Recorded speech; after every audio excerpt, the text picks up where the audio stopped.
Welcome back, everybody, to another episode of DGS.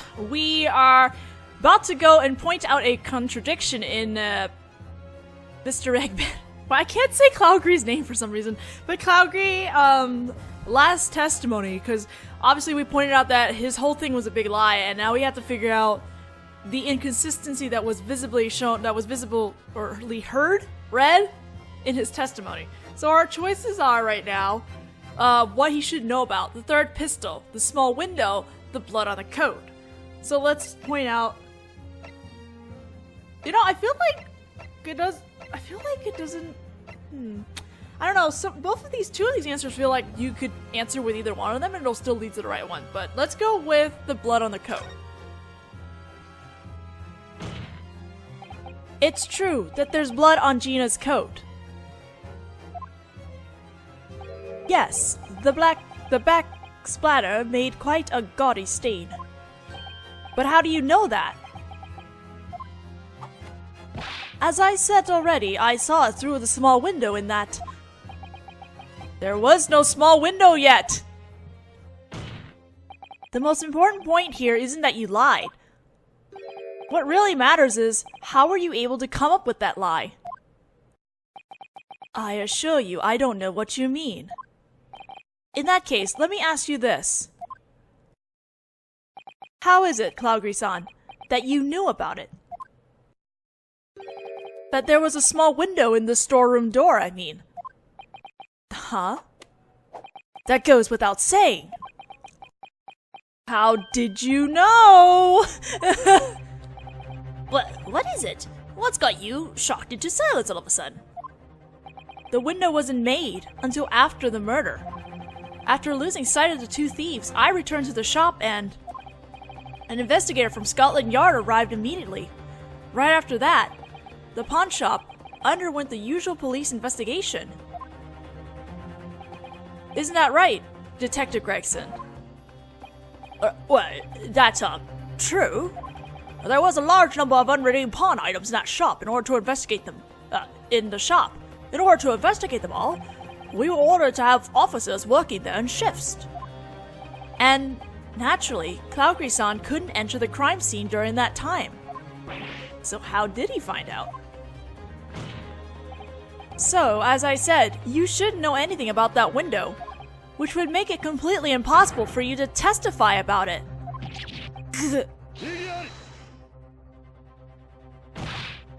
But the fact remains that he did testify about it. He testified about witnessing the crime through the window in the door. What on earth is the meaning of this?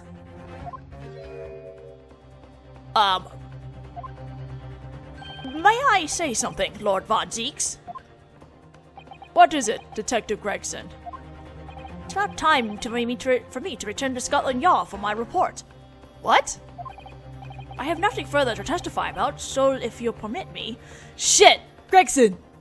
Gregson, did you... I can't allow that, Detective Gregson. Huh? I'm saying I won't permit it, Detective. Until the trial has concluded, you will not leave that spot.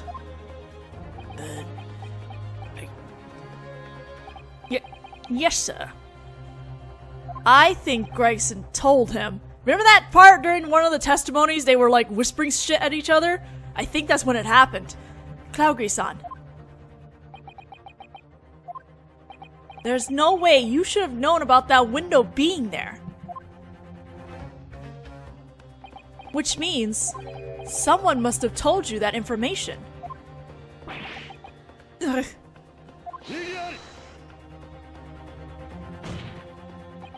Defense. That statement you just made holds clandestine implications. I know. Cloudgree-san claims to have witnessed the circumstances of the crime. We can assume. He based his testimony on information obtained from a certain someone. And that someone, in the light of a certain clue, could only be that person. Who on earth would do such a thing? Who would have provided this man with information about the crime scene to allow him to create his false testimony? Detective Gregson. Gregson, why? It would be you. Wouldn't it, Detective Gregson? Me? What basis do you have for such a wild claim? It was only a few hours ago that we came to know Rupert Cloudgree's name. That occurred in the middle of today's trial. At the earliest, it was just after the 1-hour recess during the cross-examination. The bailiff set out for the city telegraph office and summoned this man. Cloudgree-san should have been completely in the dark until that very moment. He should have had no idea that he was going to end up on the witness stand. So, at that point, his knowledge of the small window should have been... Right, there's a good chance that it was non-existent. And when he took the stand, Cloudgree-san knew that he was being accused of being the third intruder. That's when you're saying that this man obtained that information to protect himself, to create this false testimony. Yes. There was only one person involved in the investigation of this case to have direct contact with him. And that was Detective Gregson. What? That's ridiculous! I wouldn't be caught dead slipping information to this man! For starters, I have been summoned to the judge's chambers during the recess. That is indeed true. He filled me in on what had happened at the pawn shop. In other words, these two weren't able to meet until the trial reconvened. It would have been impossible for them to hold any sort of discussion while on the witness stand. That's exactly what happened, though! Now that you mention it, I think I just remember something. What is it, Iris-chan? Earlier, there was just that one time when Jeannie was testifying, remember? Yeah, come to think of it, you're right. When the bailiff headed out to the crime scene to recover Mangodal's music box. That's right. During that testimony. There was something going on that I couldn't help wondering about. Detective Gregson and Cloudgree were discussing something.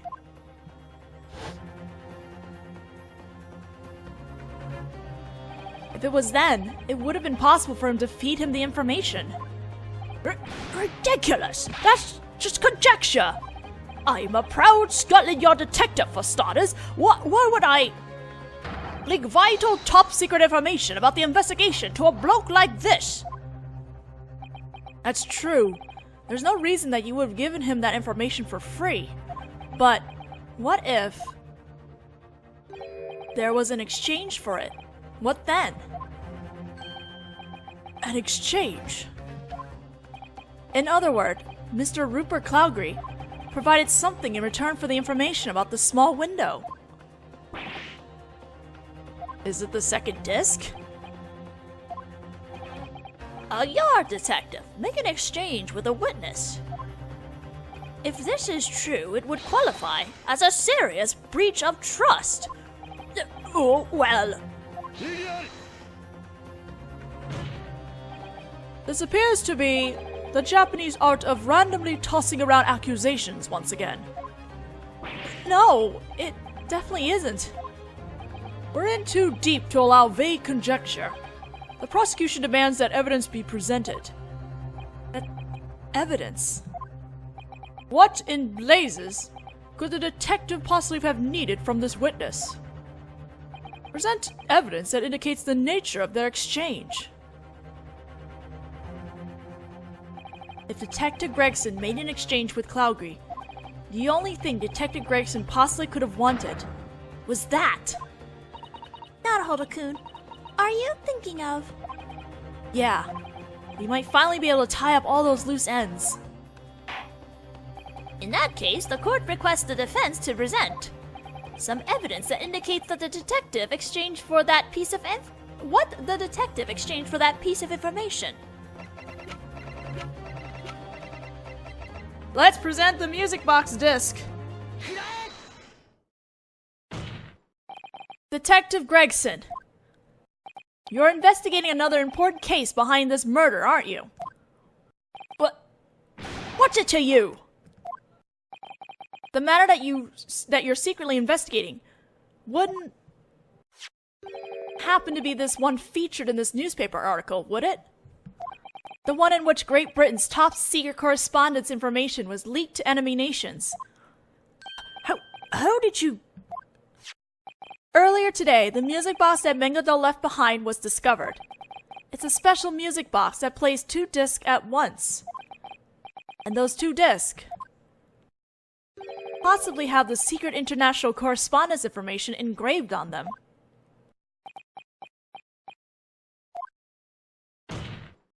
So in order to recover that second disc while the information was still secret, you made an exchange with Mr. Cloudgree using information about the investigation. Stop!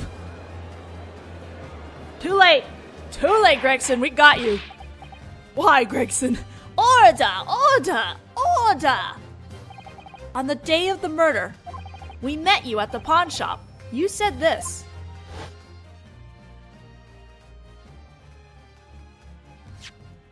Scotland Yard will be taking possession of that item left behind after the death of Cosney Meowzy.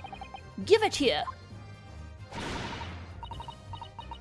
You better not give it to him, Naruhodō. That belongs to me. Sorry to have to tell you this, young lady, but all of Meowzy's possessions are being confiscated as evidence.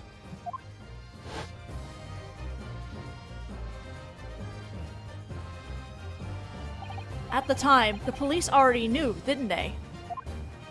They knew Mr. Meowzy was involved in the thieving incident. That duty was assigned to me. The duty that was assigned to me was to covertly recover the item containing the information stolen from the government's international correspondence. It contains state secrets, so it couldn't be revealed to anyone. So that's why, earlier when I tried to present this as evidence, you were so strongly opposed. Because you knew that this disc had vital information engraved on it. No, it hadn't been solidly confirmed yet. We only suspected the possibility that the vital information might be hidden on it. Then don't tell me that in order to retrieve the second disc, you leaked crime scene information about the secret investigation to this witness in order to aid this crime in creating this false testimony. Since Cloudgree-san knew about the existence of the window, the only thing we can conclude is that an exchange occurred between these two. Damn it! Ah!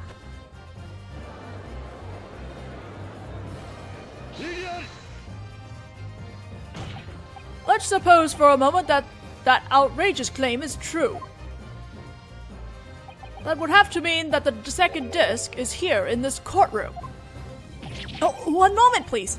This courtroom? Oh, yeah. How can you be so sure? Because Gregson is a Scotland Yard detective. Eh? Lord Von Zeeks.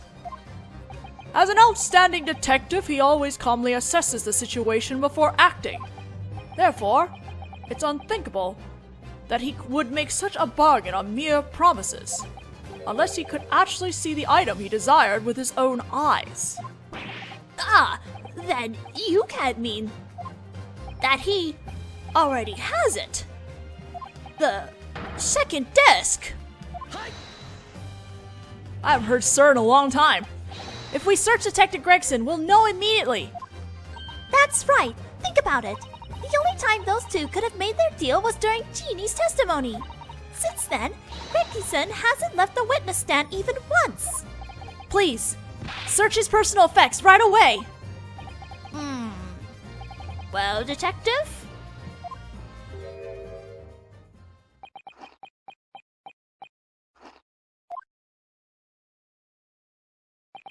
I think these one-sided claims are an insult against the police. However, if it will dispel your baseless doubts, I will gladly submit to an investigation. Really? What? He'll submit to an investigation? I'm sure you're already aware of this, exchange student. But this is a declaration of war against Scotland Yard. If this is not discovered as a result of this investigation of his personal effects, you will be declared unfit to be an attorney, and on top of an immediate cancellation of the trial. The British government will likely lodge a harsh formal complaint with the government of your own nation. What? For a mere exchange student to damage the credibility of the world-renowned Scotland Yard would be a major problem that our nation couldn't simply let slide. You're just trying to scare us. In order to make an accusation, you must be prepared. For that, at the very least. He has a point. I can't imagine the detective making an exchange for mere promises. The detective must have received the disc from Cloudgree, but I've got this nagging feeling.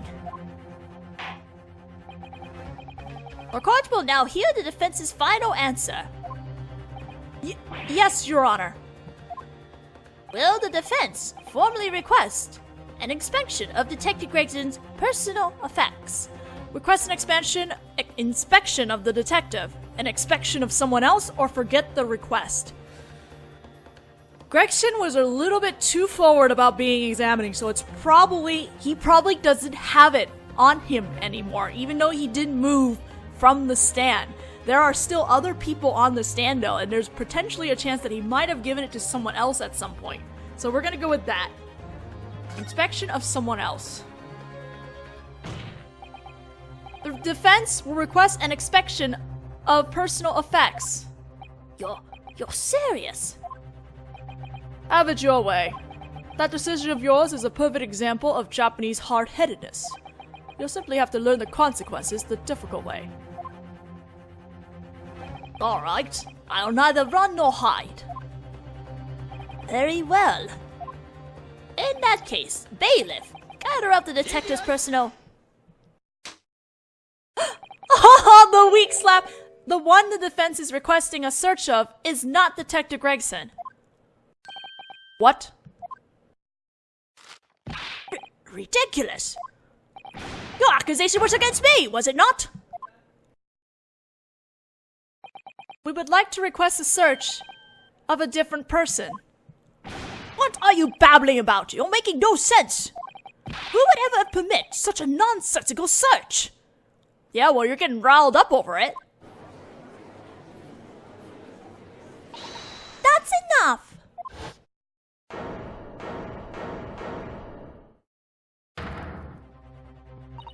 Naruhodō-kun made his request with resolve, just like you all said.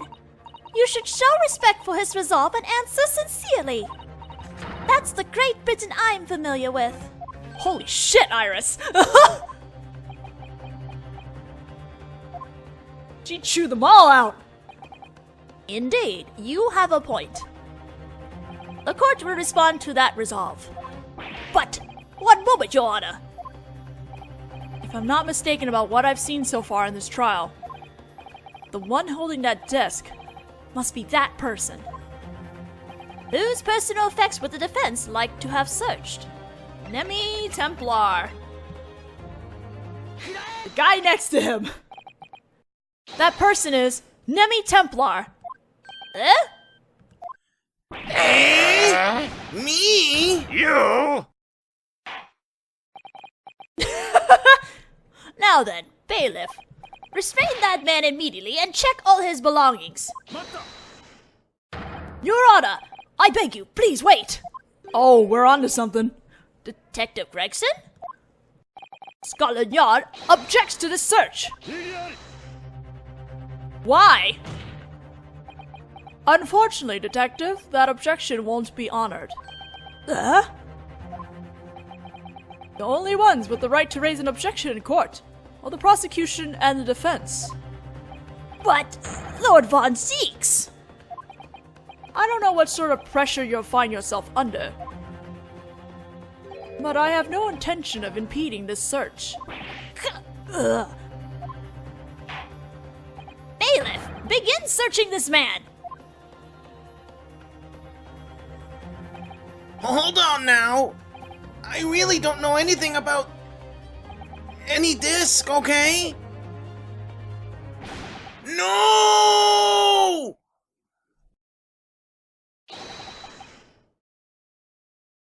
Ah! In the witness's jacket pocket. What's this? Well, we called it. That's... The other disc, huh? I don't know anything about it. Look at Gregson over there.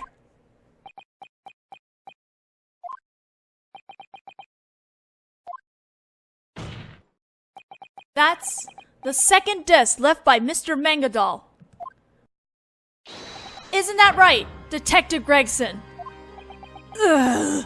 Ugh. This is getting so intense. Order! What is this?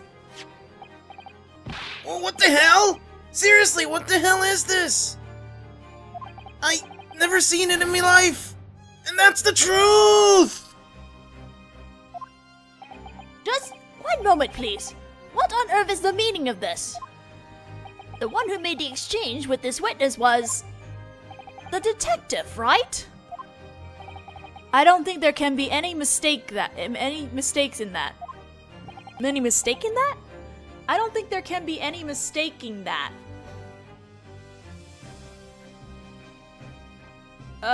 Whatever. Then why? Why does this man have the disc the detective took? Detective Gregson really is calm most of the time, and doesn't do anything thoughtless. But there was just one thing earlier that seemed awfully unnatural. Unnatural?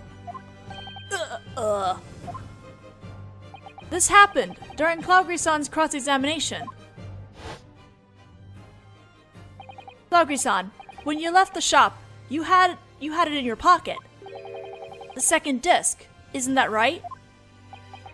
I don't intend to admit anything. That's when Detective Gregson forcefully grabbed Nemi-san, who was beside him. That's right. I mean, I thought my head was gonna pop right off.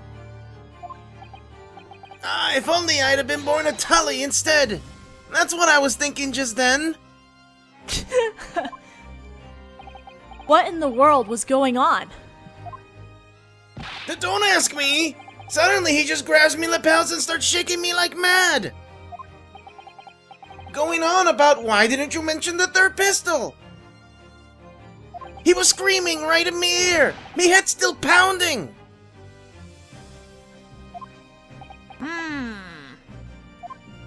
It was almost as if the usually calm Detective Gregson had suddenly turned into someone else entirely. And thinking about it now, it could only have been then. That Detective Gregson was able to hide the disc he had. What? He hid the disc? Ugh. But I still don't understand. If the detective had managed to recover the disc he'd been after, then why wouldn't he have hidden it in someone else's pocket? This is a courtroom. He should have presented it as evidence. Apparently, the detective couldn't do that. Why not? Detective Gregson's duty was as he himself stated previously.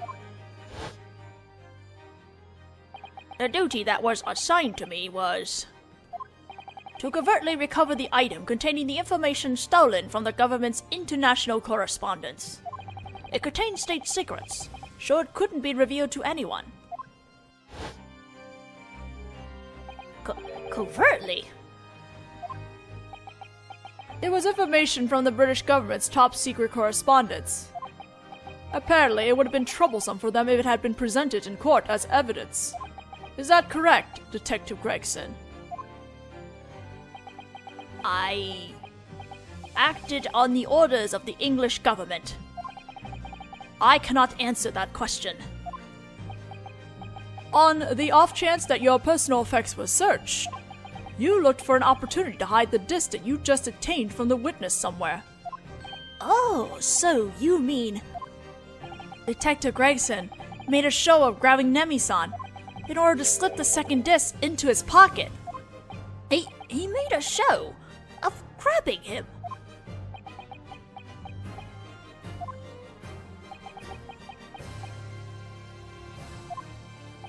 Well, Detective Gregson and witness Calgary, do you admit to having made an exchange?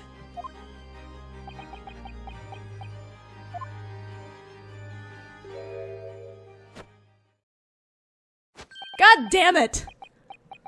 Admit it. Are you talking to me? Yes, you bastard! Calgary-san? That Oriental is free to think whatever he likes. However, there is no proof that I gave the president. There is no proof that I gave the detective the disc. But then, there's no way to explain how you know about the window at the crime scene. I have no obligation to explain anything, you see. I gave false testimony. I admit that and accept my punishment. But that is all. Murder, government information, and making deals, was it? Those things are nothing but the product of an amusing Oriental's overreactive imagination. I haven't the faintest idea where he got such notions.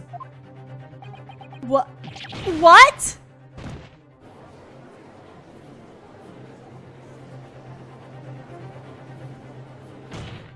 Then, Detective Gregson, what about you?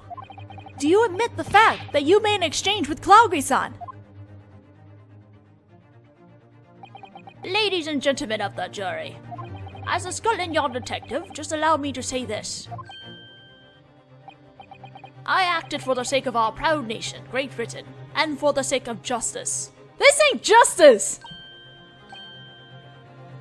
So, as a representative of the English citizens, I ask you also to bring us a verdict that does us proud.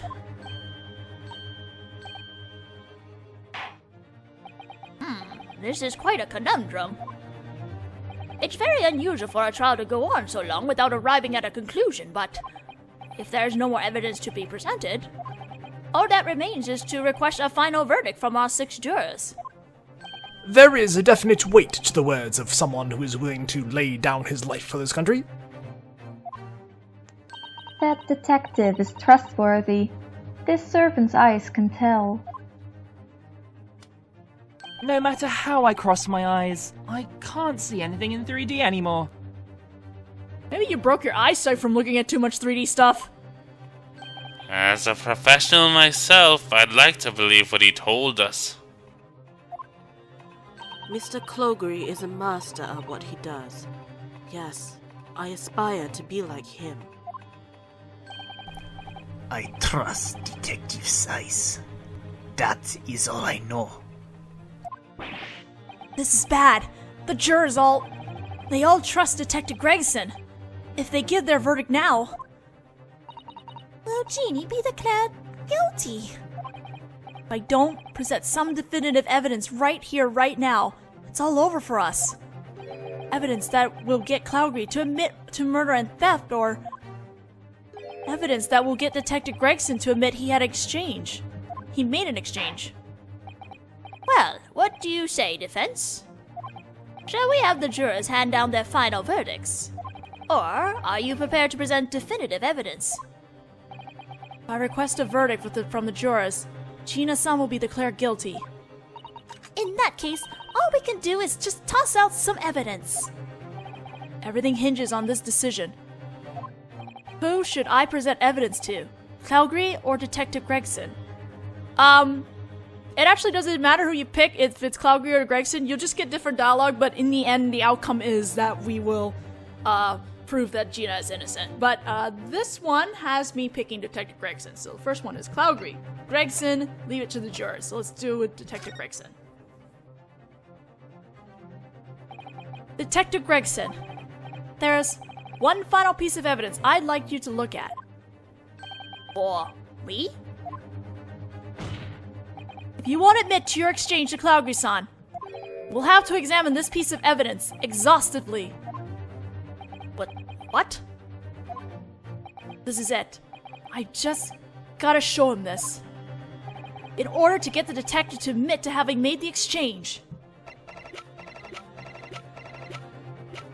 Music box... No, the disc. Disc, not the player? Okay, I guess we'll just do the... Did I even get the second disc? No, I didn't.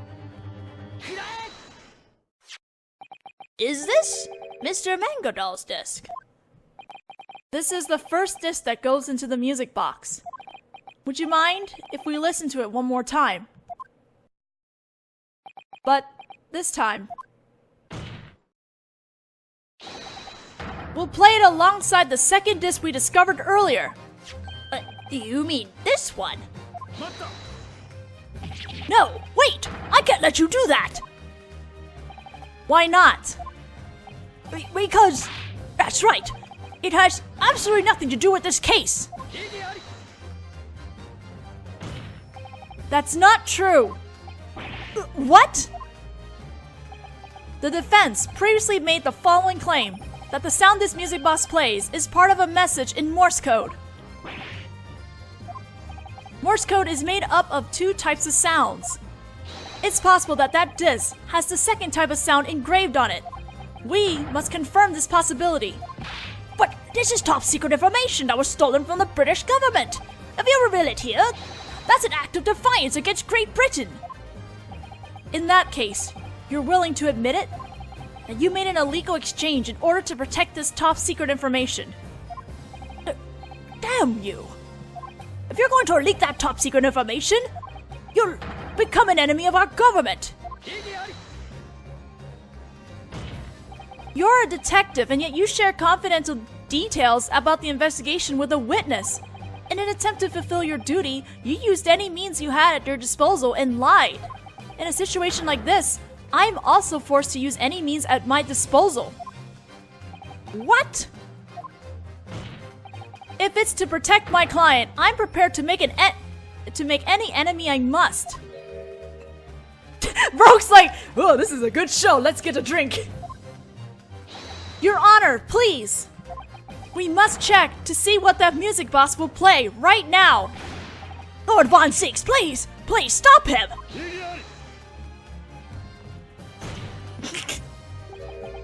Detective, I believe you're already aware of how I conduct myself. I'm a prosecutor, not a police pawn. What?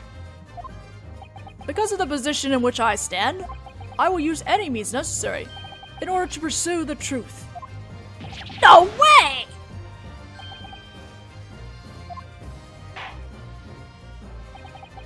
I understand everyone's position.